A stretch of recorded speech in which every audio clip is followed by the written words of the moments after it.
Com alegria, mais uma vez nos encontramos para refletirmos, meditarmos, ouvirmos a palavra do Senhor no seu livro do Êxodo, hoje nos capítulos 16, 17 e 18. O capítulo 16 do Êxodo inicia-se uma fase bastante importante e diversa da fase que nós vivenciamos até agora neste livro. Iniciamos a partir deste capítulo, definitivamente, a trajetória no deserto. O povo inicia sua caminhada rumo à terra prometida. Jornada essa que durará 40 anos. O povo percebe o quão inóspito é o deserto, os desafios que lhe trará o deserto. No primeiro deles, quando começam a sentir fome, quando percebem que o deserto traz desafios e obstáculos, este povo já de cara diz: se ao menos o Senhor tivesse nos matado no Egito. Lá nós tínhamos carne à vontade. Este povo já começa as suas imprecações, suas reclamações logo de cara. Deus então ouve essas reclamações e já diz a Moisés imediatamente: farei chover comida, Moisés. Farei com que eles recebam dia após dia o maná vindo dos céus. E no sexto dia darei porção em dobro para que eles não precisem recolher nada no sábado, pois lhes darei descanso no sétimo dia. No entanto, eles não podem guardar nada de um dia para o outro, a não ser neste sexto dia. Se guardarem nos demais, bichos virão. Apodrecerá esta comida, porque provarei se seguirão e obedecerão às minhas instruções. À tarde receberão carne, e pela manhã pão. Miraculosamente começa a cair um orvalho todos os dias, e ao secar-se pela manhã, eles percebem que uma massa fina, doce, se forma, e é este o chamado maná. Maná que vem da expressão hebraica manhu, que significa: o que é isso? Tamanho o espanto do povo ao perceber que estava chovendo alimento. Este alimento que era suficiente para todas as famílias, que em média deveriam recolher um homer ou algo em torno de 2 litros. No entanto, as famílias maiores poderiam recolher mais, as menores menos, e de fato nenhuma delas tinha de sobra ou falta. Mesmo com a orientação do Senhor, alguns desavisados, ou melhor dizendo, desobedientes, decidem guardar para o dia seguinte, e o que acontece é o surgimento de bichos, apodrecimento do alimento.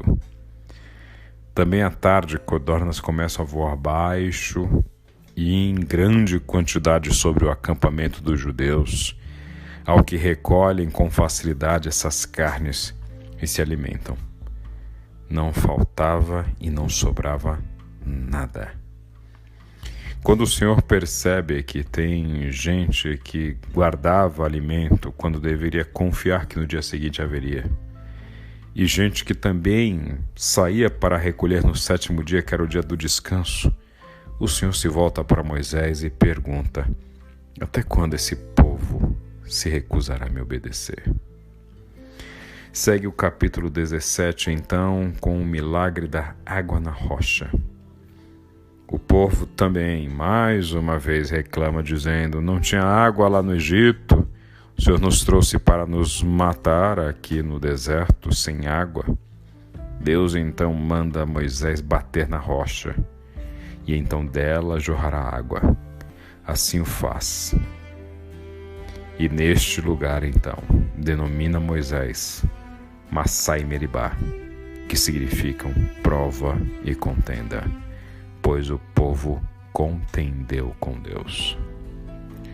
Ainda em seguida, o Senhor convida o povo de Israel a batalhar. O pois este povo sairia de sua vida subjugada e escravizada para uma vida de imposição da sua dignidade. E esta seria a primeira de muitas batalhas para a manutenção da vida, para seguir em direção à terra prometida. E a primeira delas é contra os Amalequitas. Amalequitas que eram descendentes de Esaú, irmão de Jacó, que viviam nômades no deserto, apossando-se das propriedades, dos bens, dos povos que eles pudessem vencer. No entanto, Deus diz que o povo de Israel irá vencê-los. E então Moisés sobe no alto de um monte, estende suas mãos e o povo vai à batalha. Enquanto as mãos de Moisés ficavam erguidas, o povo vencia.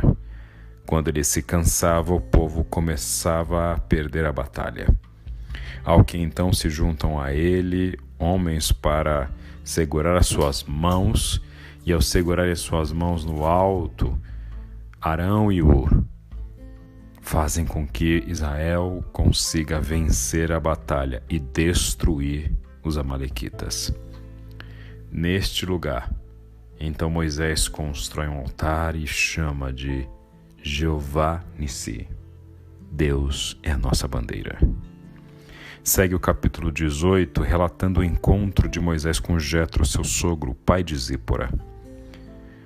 Moisés havia enviado Zípora e seus filhos, Gerson e Eliezer, para que enquanto ele labutava na libertação do povo, sua família estivesse guardada, cuidada pelo seu sogro.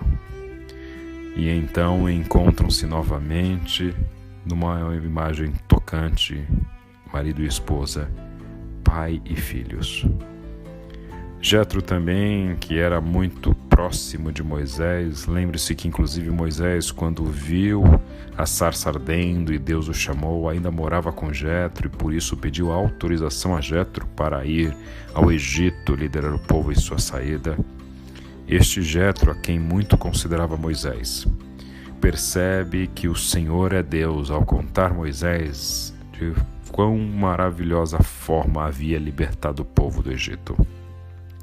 Jetro também percebe o dia a dia de Moisés a partir de então.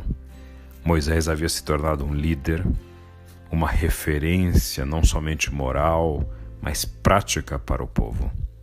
A Moisés todos levavam suas celeumas, seus dilemas, suas querelas. E Moisés então decidia, como um juiz, como um mediador para o povo. No entanto, era grande a demanda. E Moisés, por um lado, não tinha tempo suficiente, apesar de dedicar toda a sua vida a isso. E por outro lado, o povo tinha demandas reprimidas, pois somente em Moisés encontravam guarida para essas discussões. Jetro então orienta Moisés, que avalia a possibilidade de formar líderes de 100, 50, 10, 1000, para que esses líderes possam tratar das questões menos complexas e para Moisés fique somente as mais complexas.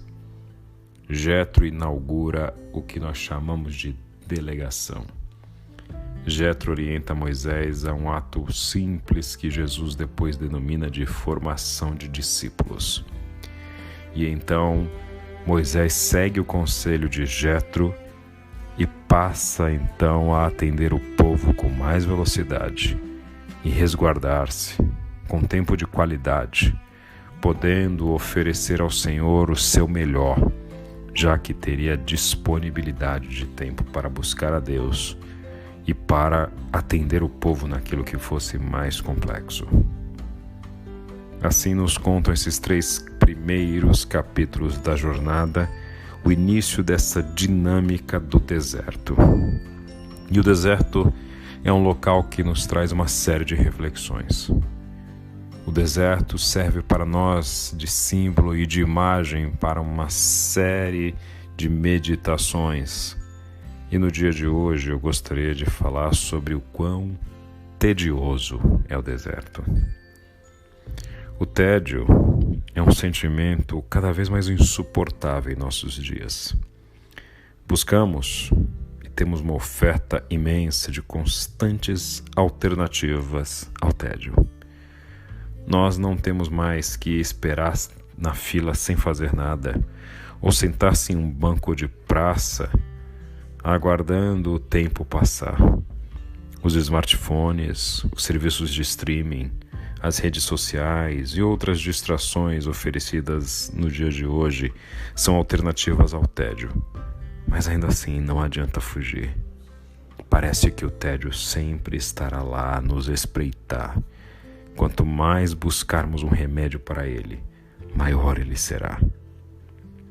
E o deserto é o lugar do tédio. Não há mais o sofrimento da escravidão no deserto, tampouco os milagres das pragas e do mar se abrindo. Vemos que o deserto não é mais o lugar das grandes emoções. Só que é no deserto que Deus quer tratar conosco. Porque eventos miraculosos, sobrenaturais, eventos únicos, geram impacto em nossas vidas, mas não geram transformação. Transformação de caráter acontece na rotina e no tédio do dia a dia. É lá no deserto que Deus quer provar a nossa fidelidade. É no deserto que precisamos aprender a crer que o maná virá todos os dias, que não morreremos de sede nem de fome. E é no deserto que devemos nos lembrar do mais importante: o Egito ficou definitivamente para trás. Que Deus te abençoe.